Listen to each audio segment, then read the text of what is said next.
तो question number 40 देखते हैं हम। 36 को दो भाग में इस प्रकार विभाजित किया जाता है कि पहले भाग के 5 गुना को दूसरे भाग के 3 गुना में जोड़ने पर 142 बनता है। दोनों भाग है, 36 को दो भाग में बांटना है ना। पहले भाग को अगर हम x मान लेते हैं तो दूसरा भाग हमारा क्या हो जाएगा, 36 माइनस एक्स। दूसरा भाग क्या है, ठीक है।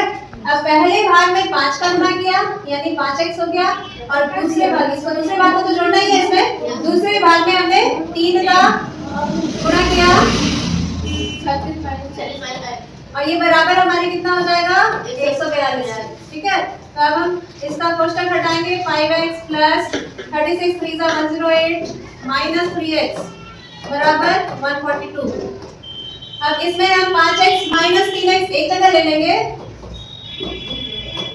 और 142 ये 108 को दाहिनी ओर ले जाएंगे, प्लस का माइनस हो जाएगा। यहाँ हो गया 2x और यहाँ 142 में से 108 घटाता है, कितना बचेगा,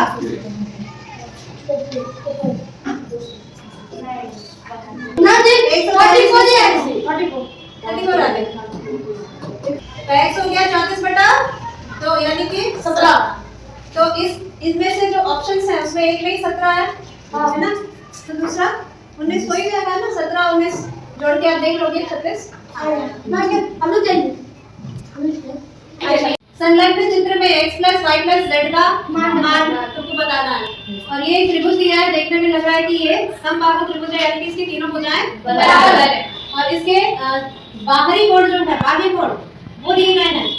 अगर ये समबाहु त्रिभुज है, तीनों भुजाएं बराबर है तो अंदर तो 60 अंश ही होगा, याद ही रहे हो, तीनों 60 अंश का होगा। लेकिन इसमें तुमको बाहर का कोण दिया, तो बाहर के कोण का, तीनों कोणों का जो योगफल होता है वो कितना होता है, 180। अंदर के कोणों का योगफल 180 होता है, बाहर के कोणों का 360। बाहर के कोणों का योगफल 360। चाहे कितना भी, देखो ये याद रखना कि जो बहुभुज है, बहुभुज यानी दो से अधिक भुजाओं वाला जो भी आकृति होगा, 3 या 3 से अधिक भुजाओं वाली आकृति जो बंद आकृति होती है, तो उसके बाहरी कोणों का योग हमेशा 360 अंश होता है। बाहरी कोण यानी बाहरी कोणों का योग, ठीक है। अगला है, यदि एक समबाहुभुज के एक बाहरी कोण का माप 12 अंश है तो इसकी भुजाओं की संख्या कितनी होगी। इसके लिए फॉर्मूला है कि भुजाओं की संख्या जो होती है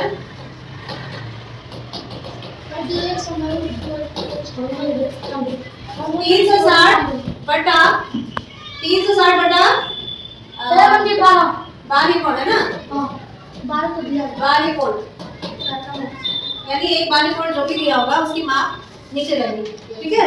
तो 360 बटा कितना हो जाएगा, 12 दिया है ना, तो कितना आएगा, 30 आ जाएगा। 12 दिया 36, 0 लगा, आंसर डी, ठीक है।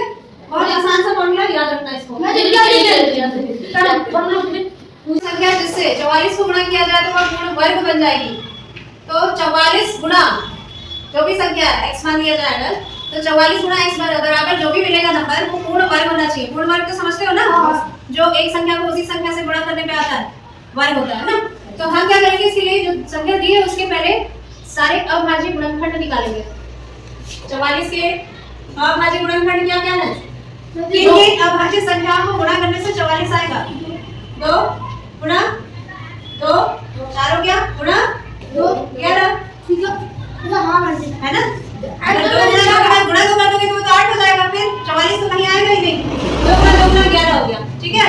अब तुमको ये देखना है कि इसमें क्या गुणा करोगे कि जो आंसर है वो पूर्ण वर्ग हो। पूर्ण वर्ग के लिए 2 समान गुणनखंड होने चाहिए ना। तो यहाँ 2 समान गुणनखंड तो है मेरे 2 है ना, और एक जो है अलग है, तो हमको क्या कर लेना है, उसी को दोबारा लिख देना है ताकि 11 भी एक जोड़े में हो जाए ना। तो अगर 2 गुणा 11 में 11 का गुणा होता है तब हमें जो भी संख्या मिलेगी वो पूर्ण वर्ग होगी, जो भी संख्या मिलेगी वो पूर्ण वर्ग होगी, ठीक है। तो हमारा आंसर हो जाएगा 11, क्या हो जाएगा 11, समझ आया। अनुपात बोलते हैं इसको, है ना। a अनुपात b बराबर 2:3 और b अनुपात c बराबर 4:5, तब a अनुपात b अनुपात c का मान क्या होगा। बट्टे में लिख के हाँ बट्टे में लिख के वही चलो देखते हैं ए अनुपात बी हमको क्या दिया है 2 अनुपात 3 अनुपात 3 और बी अनुपात सी दिया है 4 अनुपात 5 4 अनुपात 5।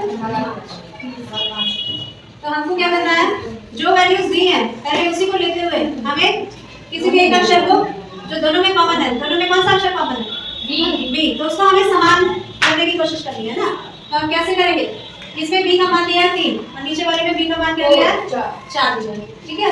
तो इसको हम करते हैं 2 into दोनों को अगर 4 से हम मल्टीप्लाई करेंगे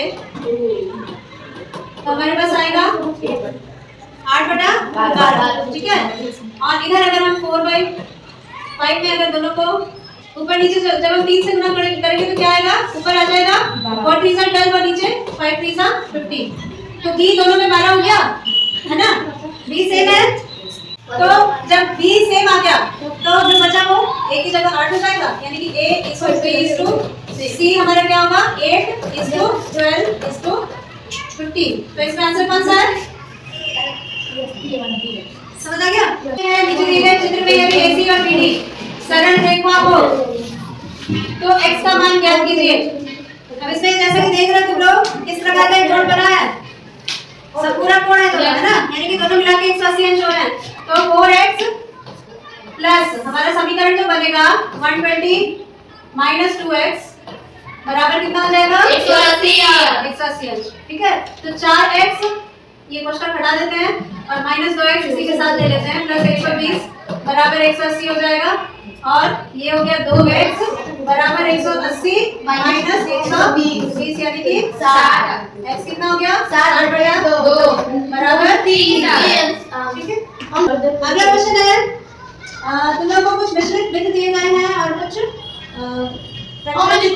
हाँ तो परिमेय संख्या दी गई है, इनका तुम लोगों को जोड़ घटा करना है, ठीक है। पहला है 1 और 5/13, फिर प्लस 9/13 और माइनस 1 और 2/26। इसको कैसे जोड़ोगे, जोड़ना घटाना दोनों है इसमें ना। बेटी आता है मैं कोशिश कर रहा हूं इसको 1 and 5/13 plus 9/13 minus 1 and 2/26। सबसे पहले मिश्रित बिंदु को क्या किया है, साधारण बिंदु में बदलना है। 13 5 18/13 प्लस 9/13 माइनस 26 2 28/26 इनका लसा क्या होगा 26। 13 गुना 26 है 18 गुना 18 गुना 2 18 गुना 3 नहीं पूछ रहा 18 गुना 25। यहाँ भी 9 का गुना होगा है ना 18 और यहाँ 26 एकम 26 है तो 28 एकम 28 की वैल्यू है ना।